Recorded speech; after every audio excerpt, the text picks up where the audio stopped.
February, week 3, language, 3rd grade, lesson 1, reading drama. What is drama? Griffin? A ballet. Ballet, good. Silas? A band, good. Gideon? Concert. Concert. Gage? Movie. Movie, and a play. This is going to be a play. Okay? Now, in a play, there's always a script. And before you learn your part, you need your script. Once you learn your part, you don't need the script. Since we haven't learned this, we're going to look at a script. And it's got Liz, who's a 7-year-old girl, Ray, her 10-year-old brother, and mother. And the play is called A Mammoth Adventure. Gideon will read Ray. Gage will be Liz. Griffin will be mother. And Silas, anything in italics that lets us know what's going on, that's you. Okay, scene 1. Studying this in Wales at the museum in the hot springs, South Dakota. I knew this would be a great place to visit to write my report for school. Looking up at a huge skeleton. Wow, it's almost like the real thing. That's why I begged Mom to bring us here. It's a real skeleton. I wish I could see a living mammoth. Too bad they're extinct. A very big pool of water used to be here. Is that why it's called hot springs? Right. About 26,000 years ago, the spot where this museum stands right now was just a grassy hill. But then an underground cave collapsed and the ground sank. It made a deep sinkhole, and the sinkhole filled up with water from the warm spring. How did the mammoths get there? And before we go to the next page, there's a couple questions. But so far, this is a place I would probably love to visit. Right? It sounds super interesting, actually. So there's some dialogue. It says, which character wanted to go to the museum, and what was the character's motivation for doing that? Griffin. Ray. And why? For a school project. Okay. I'm just putting keywords. Of course, if you had enough space, you could write a whole sentence. Ray wanted to go to this place because of a school project he's working on. Ask and answer questions. Ray says that he wants to see a living mammoth. What question could you ask about what will happen in the play? Silas?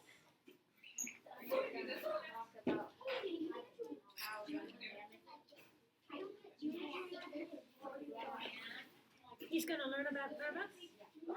So I'm just going to write he'll learn.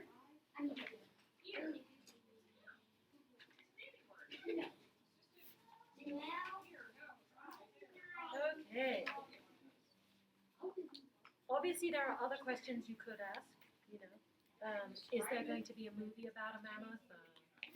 Is a fake mammoth going to charge at him? I don't know if you guys have been to Fruta, to the dinosaur museum, but they have like these life-size dinosaurs that actually move. Have you guys been to that? Oh yeah, I have. Okay. Yeah, we're going there. Okay, so you could ask about something like that. Is there going to be a mechanical mammoth? Right? Is there going to be a mechanical Well, we already, actually, really, yours wasn't a question, Silas, so it could be what will he learn? Okay. What? Do we have to write that? No. He learned. Okay. Let's go to the next page. So Liz just said, how did the mammoths get here? And Ray has already done some research, so he's going to tell you. Nice and loud. The water was warm all year round. Lots of mammoths and other animals went into the pool to drink. But then they couldn't get out. The sides were too steep, so the animals died. Either because they drowned or they couldn't get food. Liz. Where's the water now? The pool slowly filled up with dirt. The bones of the trapped animals were protected under the mud for thousands and thousands of years. Now people are digging them out. There were about 50 mammoths trapped here, and lots of other animals like wolves and camels and a giant bear. The poor animals, I feel so sorry for them. Trapped like that? I wouldn't want to be there. I would. I'd give my arm. My right arm. I'd give my right arm to see all those mammoths. I could use my cell phone to take a picture. Wow, my school report on mammoths would be awesome. Yeah. You get as well an A. As long as you didn't get trapped in the pool. Here, look at this.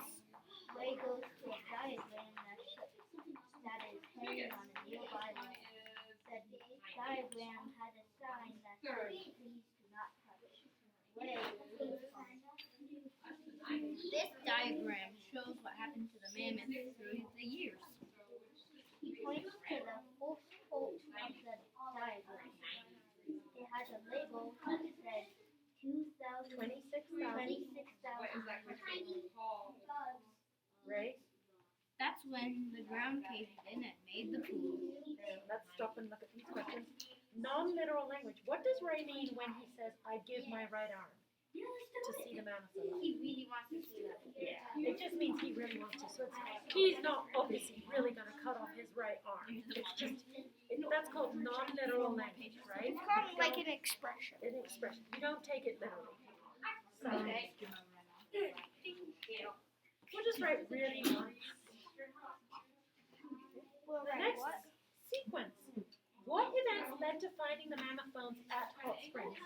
List the sequence of events Ray described in the dialogue. Gideon. I was raising my hand. Oh. Who remembers? How did the mammoth bones end up at this place called Hot Springs? Silence. There was this giant sinkhole and all the hot spring bottle went into it, filled it up, and ran to a hot spring. But then when the sinkhole first got there, the mammoth fell in. They would slip in and couldn't walk. Swim. Yeah. Well, they might have been able to swim. They just couldn't get out. Yeah, Gideon, because it was like this. So they wanted to drink, but if you slipped in, you could not get back out. So how should we say that? Just slipped in, Can't get out. slipped Can't out. in, and then look, let's just write out with a big old X through it. Like that. Character traits. Liz says she feels sorry for the animals that were trapped in the sinkhole. What does that tell you about her character? Gideon. She has pity for the animals. Yeah, she has empathy, huh? She has empathy. Ray doesn't seem to care so much. He's like, yeah, but it would have been really cool to be there. She's like thinking about how sad that was. Okay. Let's go to the next page. I did that. Oh, there's still more to the play? Yes. Okay. Liz, you're up. There's when the mammoths died in the water. Silas. Liz reaches out and touches the picture of a mammoth on the diagram. Hey, what's happening? What's that noise? I don't know. I can't see anything. I feel like I'm falling. Liz and Ray pretend to tumble through the air and fall to the ground. What happened? Where's the Wait, museum? we're going to take a tiny break here because that is the end of scene 1. Okay? So usually the curtains close and you have to just sit there for a couple minutes. What are they doing behind the closed curtains? Changing the stage. Yeah. So something's going on, okay? Yeah, and then they have to memorize this script. So are you guys ready for scene 2? Okay? Ready, get set, go. What happened? Where's the museum? Where are we? It's just a grassy hill, and there's some snow on the ground too. And where's There's there's a giant something. Looks oh furry. Oh no! What Well, if it looks like an elephant but it has long brown fur. A big sharp tusk that carve at the end. Curve at the end. And stop. Sequence of events. What event happens right before Ray says, hey, what's happening? What event happened? They went back in time. Yeah, but what actually, you guys know that happened. You figured that out, but what actually happened? They saw a mammoth. No, right? It says right before Ray says, Fell through the sky. hey, what's happening? Cold. Yeah, and what happened? Do you guys remember what triggered it? They hit the ground. Yeah, but why? Because they wanted. Liz touched the diagram. And it said do not touch. That's too bad, That was probably a bad idea. They're gonna get eaten. Hooray. Naughty Okay, Liz. keep going. No, hang on. Make inferences. So inferences is what you guys just did. You're like, oh, they just traveled back in time. You made an inference. Okay, so an inference is something that you get from reading a story without the story really telling you. Your brain has to put clues together. So let's see what this is. Make an inference. After Liz and Ray fall to the ground, what has changed about their surroundings? What inference can you make about what has happened? So what has changed? Griffin.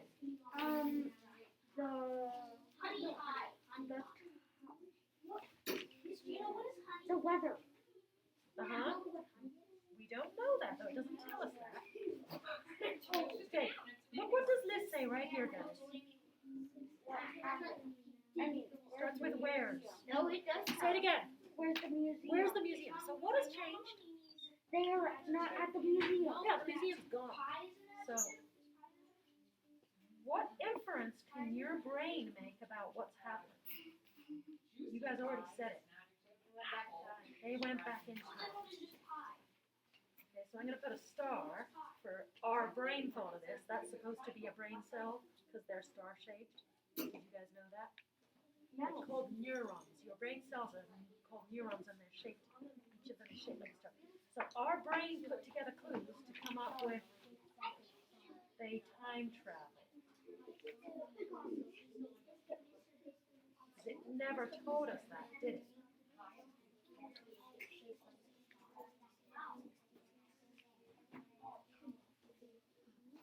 And that's what you do in Detective Lawyer a lot, right? Whenever I have you guys do Detective Lawyer, your brain is putting together clues to make an inference. Usually it doesn't straight up tell you. But the best kind of books give you lots of clues and let your brain kind of figure stuff out. The worst kind of books that are kind of boring are the ones that tell you everything straight up. It's like, they don't really let your brain do anything much, you know? So it feels better to read a book that makes your brain do inferences.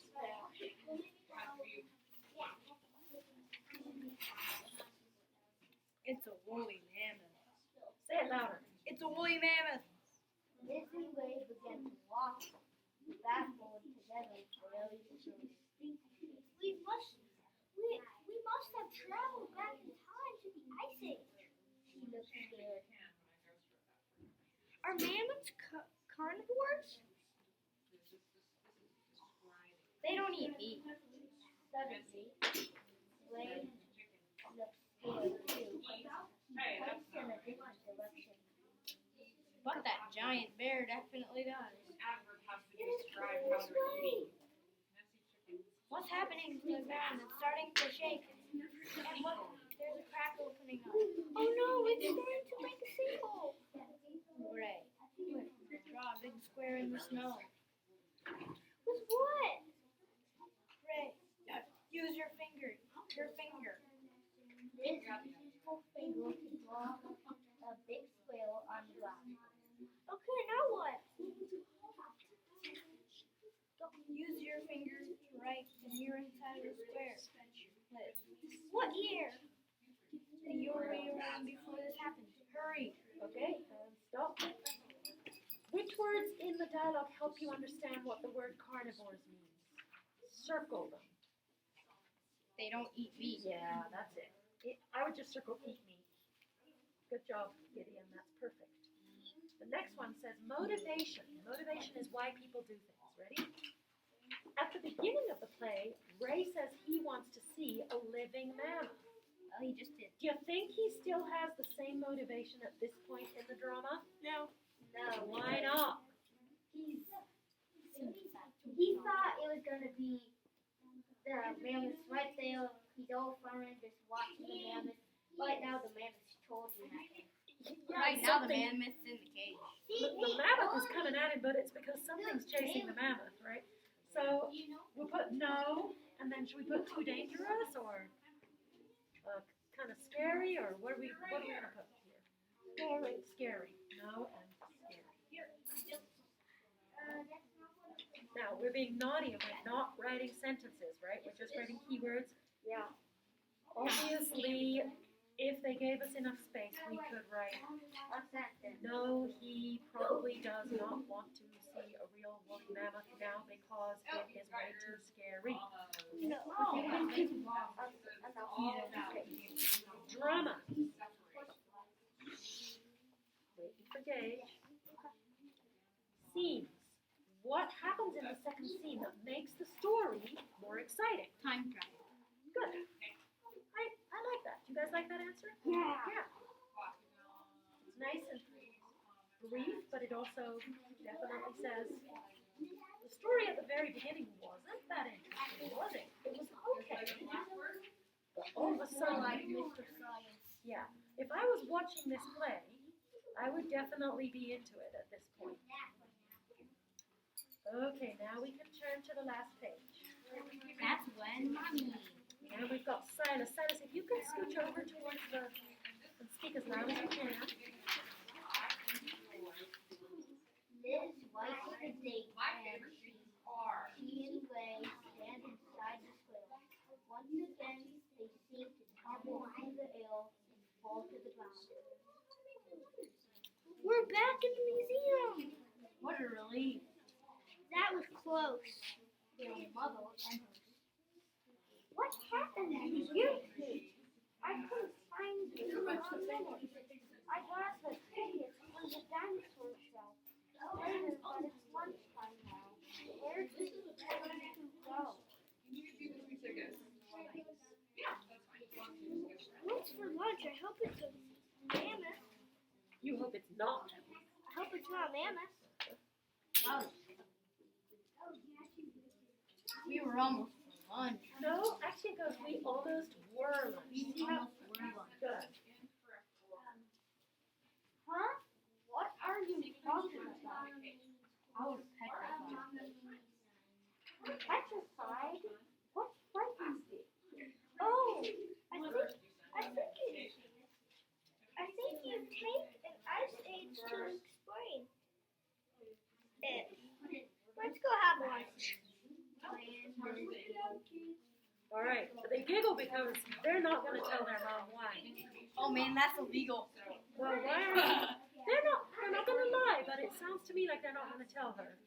Why? That is because that's gonna choose. She'll either freak out or she won't believe him, right? One or She's the gonna other. be like, stop lying. I don't know what you're talking about. Nobody's gonna Then just make her touch the square. All right, ready? Non-literal language. An ice age can last for thousands of years. Does Liz think it would take thousands of years to explain it to her mother? What if she Yes. worried her? Yes. Liz, is she using literal or non-literal language? Non-literal. So just circle non-literal. Oh, shit. That's easy. Make inferences. Why do you think Liz and Ray don't tell their mother about their adventure? Won't believe them. You think that's the number one Can we reason? just say no believe? Just put believe and then put an X through it. It's this one. Like this. Okay? That could be the number one reason. If she did believe them, she would totally freak out. So that would be the number two reason. Yeah. Right? Too bad. Point of view. How do Liz and Ray feel about their adventure? How would you feel if you could travel back in time? What things would you like to see? First of all, how do Liz and Ray feel? Petrified. Scared but Excited. Also excited because they did giggle, you guys. Of course it was super scary, but luckily Ray thought of writing the date and jumping into the square and it worked. Okay? So they had a close call. They so I mean they feel scared but excited. That's good. What if they Now, vote one? first of all, how would you feel if you could travel back in time? I'll just ride on Mammoth. Well, it depends. You wouldn't necessarily go to the time that they did. No. So let's talk about that. Where would you go, Silas, if you could go back in time? What would you experience? What would you like to be there for? Go on. Okay, Griffin. To help the Native Americans defeat the settlers. Okay, so pioneer times. Or maybe not defeat them, but come to a much better agreement. Yeah, more peaceful. Okay. Kind of like Jude's grandma was doing up in Canada. Good. That would be awesome. It would be hard. Yeah. Gage. Stop the Chinese man who ate Batwing. Say it again. Stop the Chinese man who ate Batwing. So COVID won't start. Oh, that's okay. So you would go just about a year and a half back and try and stop COVID. Wow. That would be hard too for a different reason than Griffin. Griffin, the environment would be harsh. He'd have to learn to communicate with different people and speak different languages. Yours, you'd have to convince people, hey, we need to isolate this. And they might not take you seriously. They might be like, it's just a cough. So you'd have to do a lot of convincing. Gideon, how about you? I would go back to the time of dinosaurs and spend the rest of my life there. Oh, see, I would never do that. That's way too scary. You're brave. I would live with a caveman. But cavemen and dinosaurs didn't coexist. The dinosaurs were in the Mesozoic era, and cavemen only showed up in the Cenozoic era. Well, then Yeah, I'd go to the 'cause Cenozoic era. Ah, and then you'd have a little group of homies that lived in a cave with you, and you'd hunt and fish and gather stuff. Would you discover fire? No. You would burn stuff. Stay warm. I would discover everything and then they would enter. They would think you were pretty awesome, right? They would enter me as king. Silas, what would you do? I would go back to caveman time, cut down a bunch of trees, make a tree house and die tree, and then I'll make the first ever ladder, and my caveman friends will climb up, and then they'll make a chair for me, and then They they'll would carry think me you were around. pretty cool. Yeah. So you guys, won't drop me, but they're going down the ladder. how would each of you feel about let's go backwards this time. Silas, how would you feel about going back to that time? Sounds like you and Gideon would go to roughly the same. How would you feel about that? In that one? No, in yours. You and Gideon both picked the earlier in the Cenozoic era. We're still in it, just so you guys know. But you're talking about a few thousand years ago, right? Like 20,000. How would you feel about it? It'd probably be a lot more smoke. I'd be talking a lot.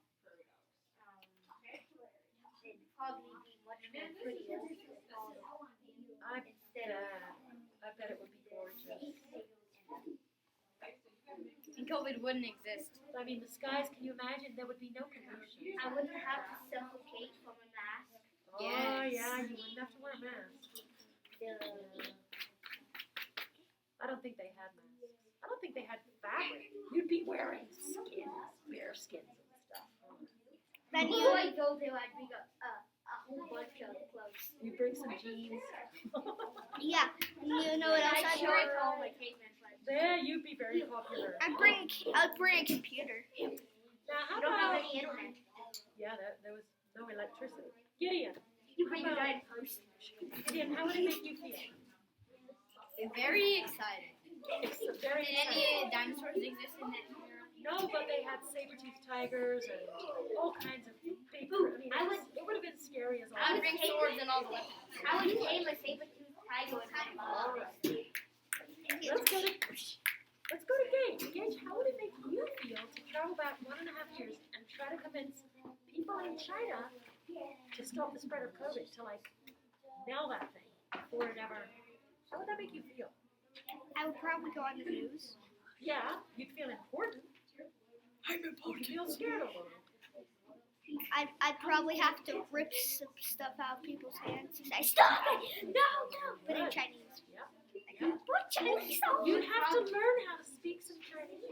You have to look up who the guy was. Okay, now, terrific.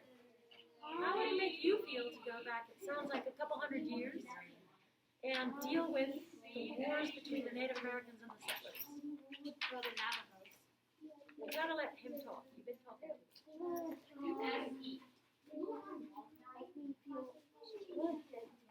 Then the places that really. It would feel good, but it would sure be tough.